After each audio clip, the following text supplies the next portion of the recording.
అనుదిన నిత్య జీవపు మాటలు. దేవుని నామానికి మహిమ కలుగునుగాక. దేవుని వాక్యాన్ని చదువుకుందాము.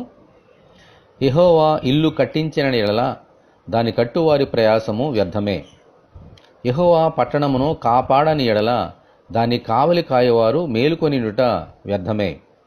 కీర్తనల గ్రంథము 127వ అధ్యాయము 1వ వచనం. దేవుని చిత్తము లేకుండా ఈ లోకములో ఎవరూ ఏమీ చేయలేరు, ఏమీ పొందుకోలేరు. అయితే బాప్తిస్మిచ్చు యోహాను పరలోకం నుండి తనకు అనుగ్రహింపబడితేనే కాని ఎవడనూ ఏమీ పొందనేరుడు అని చెప్పాడు. ఆమెన్, హల్లెలూయా. దావీదు భక్తుడు దేవునికి ఒక మందిరమును కట్టించాలని ఆశించాడు.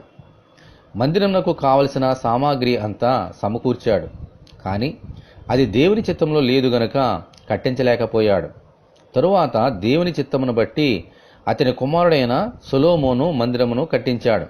దేవునికి మహిమ కలుగునుగాక. ఆమెన్.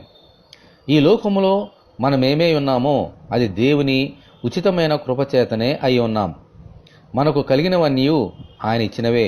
అందుచేత మన జీవితకాలమంతయు ఆయనను సన్నుతింప బద్ధులమై ఉన్నాం. ప్రభువా, మీ చిత్తానుసారముగా మమ్ములను దీవించి మాకు కావలసినవన్నీ అనుగ్రహించమని ప్రభువైన యేసుక్రీస్తు ద్వారా మనమందరము దేవుని ప్రార్థన చేసుకుందాము. ప్రభువా, మీకు వందనాలు. అవును తండ్రి, మీరిస్తేనే కానీ మేమేమీ పొందుకోలేము. మీరు కాపాడితేనే కానీ ఏది ఈ లోకంలో కాపాడబడదు.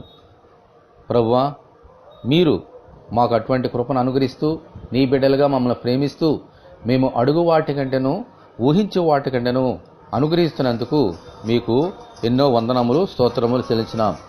మీకే మహిమ, ఘనత, ప్రభావం చెల్లిస్తున్నాం తండ్రి. ఈ వాక్యం వింటున్న నీ బిడ్డలందరినీ అలాగున దీవించమని యేసు నామములో ప్రార్థన చేస్తున్నాం తండ్రి. ఆమెన్. మన ప్రభు అయిన యేసుక్రీస్తు కృప మనకందరికీ తోడేండి నడిపించునుగాక. ఆమెన్. పరిశుద్ధ దేవుని మందిరం.